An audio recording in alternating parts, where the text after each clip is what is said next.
parliamentarian yourself, how do you see Peres's vision, and is there someone you think could continue his legacy?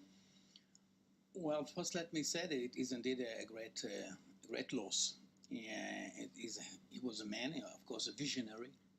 He was a man of incorrigible optimism, and he left with us a legacy that presents I told a real challenge to us, maybe politicians or statesmen, to follow suit, and it is very difficult, actually. And let me say a few words, as to to the importance of this man. He's indeed, as you were mentioning, Michal, in the very beginning, he was one of the last of the founding fathers, and he was inspired, by the founding father of Israel, David Ben-Gurion. He was inspired by him, and I would say in the following way. David Ben-Gurion was a pragmatic Zionist, and Peres was actually following suit in a sense of saying, well, while we're trying to promote this dream, the renewal of an independent Jewish state, we're not going to chew more than we are not going to bite more than we can chew. And that sort of what I mean when I'm talking about pragmatic Zionism. He went along with this belief, aside from a very short period, and that's following the '67 war. Well, like many of us, we were very much engulfed in this, if you wish, messianic storm, going back to our Holy Land, the real Holy Land. The Holy Land is not in Haifa, it's not in Tel Aviv, it is in Hebron, it is in Nablus. And I think, like many of us, we were in a way victims to this spirit.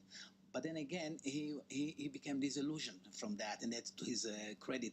Many people talking about being disillusioned, that the fact that there's no real serious partner to peace with the Palestinians. No, he was disillusioned with these great messianic dreams, and he stopped, and already in the 80s, he understood, that we've got to reach some kind of agreement, Ashraf, with the Palestinians, with the Arab world. And since then, he became relentless, incorrigible optimist, trying every possible way to reach peace with the Palestinians and with the Arab world at large.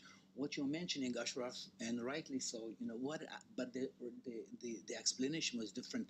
Even after the assassination of Rabin, he thought that he would not be able to pull it off without sweeping support of the Israeli public, and he was believing, mistakenly, I would add, that he would be able to go to general elections, win the election, get the support, the overwhelming support of the Israeli public, and push forward the peace negotiations with the Arabs. This is one of several political disappointments that he had. He's seen as a great statesman, but politically he also didn't quite achieve certain landmark positions that he wanted. This morning, Tzipi Livni was here in our studios saying that even as president, jokingly, he probably wanted to be prime minister.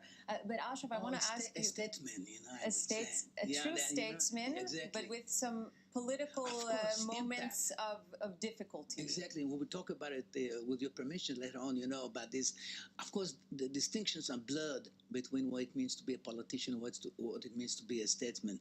And I think in his last days, he became a real statesman and not just, a politician.